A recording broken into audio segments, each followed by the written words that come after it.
Hey guys, I am Aarit और आज का हमारा टॉपिक है क्लास 9 मैथ्स का chapter lines and angles. So this is a one shot explanation of the lines and angles chapter, जिसमें बच्चे बहुत परेशान हुए रहते हैं कि ये लाइन क्या होती है, एंगल क्या होती है, रे क्या होती है।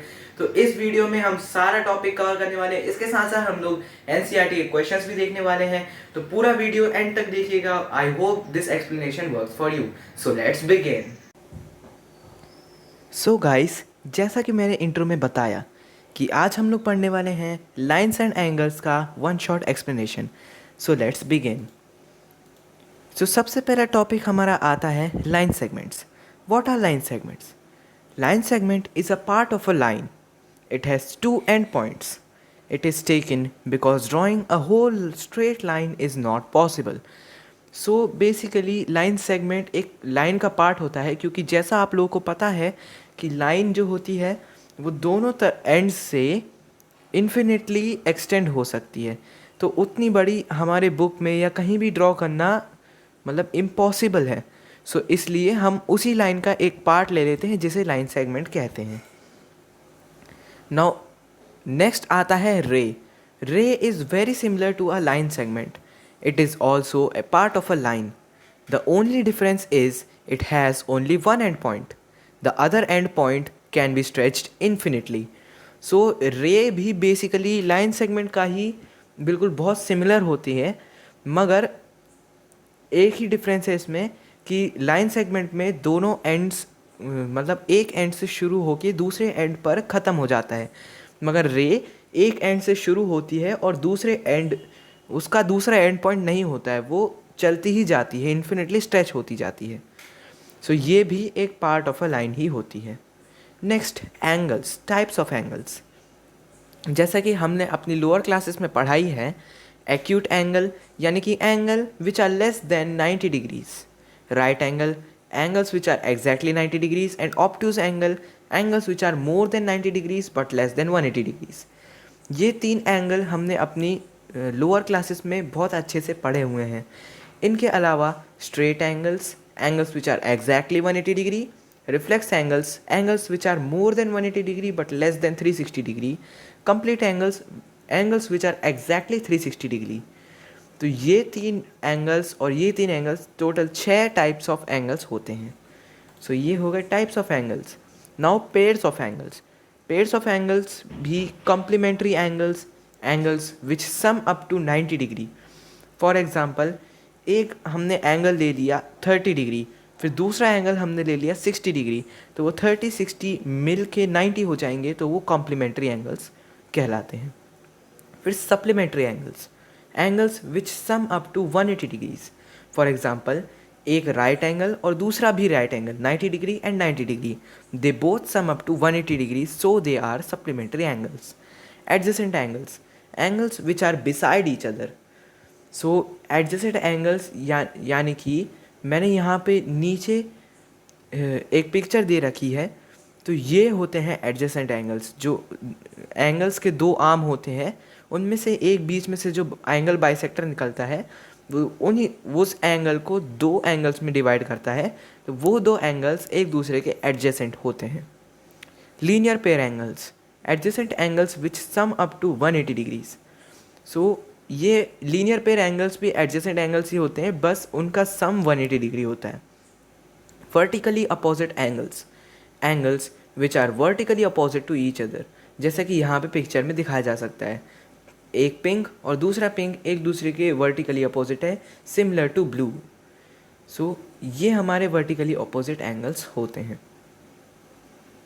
इसके बाद आती हैं इंटरसेक्टिंग एंड पैरेलल लाइंस। ये बहुत ही सिंपल है अगर हम समझें तो। इंटरसेक्टिंग लाइंस वो होती हैं जो एक पॉइंट पे मीट करती हैं, जैसा कि आप इस फिगर में देख ही सकते हैं कि दो लाइंस इंटरसेक्ट कर रही हैं और उनका पॉइंट ऑफ इंटरसेक्शन का मार्क P है। Parallel lines, lines which do not ever meet. Parallel lines वो होती हैं जो लाइन कभी नहीं मिलती, जो लाइन एक दूसरे से कभी नहीं मिलती, वो पैरेलल लाइंस कहलाती हैं। फिर transversals, transversal lines are the lines which cut through two parallel lines. They make some angles while they cut through.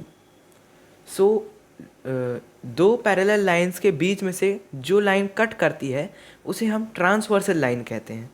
Transversal line जब भी इंटरसेक्ट करती है तब वो कुछ एंगल्स बनाती है।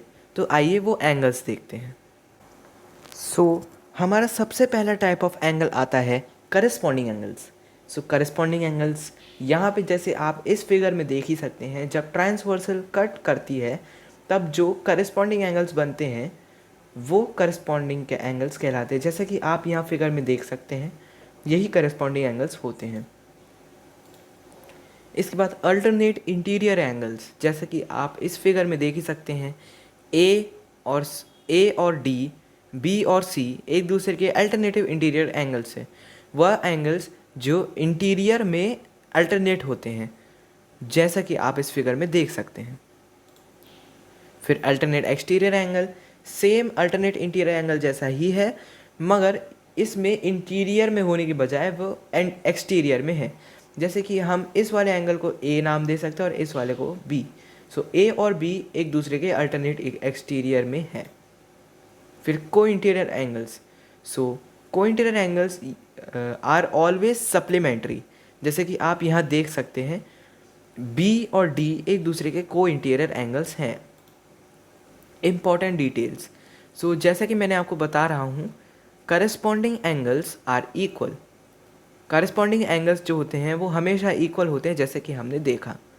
Alternative interior angles are equal, alternate exterior angles are also equal. ये अल्टरनेटिव इंटीरियर और अल्टरनेटिव एक्सटीरियर जो एंगल्स होते हैं वो भी इक्वल होते हैं। Cointerior angles are always supplementary. ये को इंटीरियर एंगल्स हमेशा सप्लीमेंट्री होते हैं, जैसा कि हमने अभी पिछले वाली स्लाइड में देखा। नेक्स्ट हम आ जाते हैं क्वेश्चंस पे। कुछ क्वेश्चंस भी सॉल्व करके देख लेते हैं। In figure 6.15 angle P Q R is equal to angle P R Q, then prove that angle P Q S is equal to angle P R T. तो सबसे पहले हम लोग यहाँ पे सॉल्यूशन देख लेते हैं। Angle P Q S plus angle P Q R is equal to 180 degree because they are linear pair, and angle PRT plus angle PRQ is equal to 180 degree because they are also linear pair. So now angle PQS plus angle PQR is equal to angle PRT plus angle PRQ is equal to 180 degree. Because ये both दो same है तो हम इसे ऐसे भी लिख सकते हैं। फिर since angle PQR is equal to angle PRQ as given in the question, angle PQS is equal to angle PRT, hence proved. ये था इस प्रॉब्लम का सॉल्यूशन। आई होप आपको इस प्रॉब्लम का सॉल्यूशन अच्छे से समझ में आ गया होगा। नेक्स्ट हमारे सेकंड क्वेश्चन है। In figure 6.29 if A B is parallel to C D and C D is parallel to E F and y is to z is equal to 3:7, find x. इस problem में हमें दिया गया है कि A B जो line है वो सी डी लाइन के पैरेलल है और जो सी डी लाइन है वो ई एफ लाइन के पैरेलल है। हमें यहाँ एक्स और वाई दिए गए हैं, वाई और जेड दिए गए हैं। वाई और जेड का रेशियो है 3:7। अब हमको एक्स फाइंड करना है। सबसे पहले it is known that A B is parallel to C D and C D is parallel to E F as the angles on the same side of a transversal line sum up to 180 degree, x plus y is equal to 180 degree. ये हमारी equation 1 है। Also angle O is equal to angle Z since they are corresponding angles. जैसा कि हम लोग यहाँ देख सकते हैं, angle O is equal to Z, यहाँ पे हम लोग देख सकते हैं। And y plus angle O is equal to 180 degree since they are linear pair. ये हमारा आ जाता है। y plus Z is equal to 180 degree and now let y is equal to 3w and hence z is equal to 7w as y is to z is equal to 3:7। मैंने यहाँ पे w लिया है, आप लोग कोई भी variable ले सकते हैं। therefore 3w plus 7w is equal to 180 degree और 10w is equal to 180 degree. w is equal to 18 degree. now we can find y and z। now y is equal to 3 into 18 which is 54 and z is equal to 7 into 18 which is 126. Now angle x can be calculated from equation 1. X plus y is equal to 180 degree or x plus 54 is equal to 180 degree. Hence x is equal to 126 degree. हमारा x 126 degree आया है. I hope आपको ये problem समझ में आ गई होगी. इसी के साथ हमारा चैप्टर होता है एंड. आई होप आप लोगों को ये एक्सप्लेनेशन अच्छा लगा होगा और समझ में आया होगा.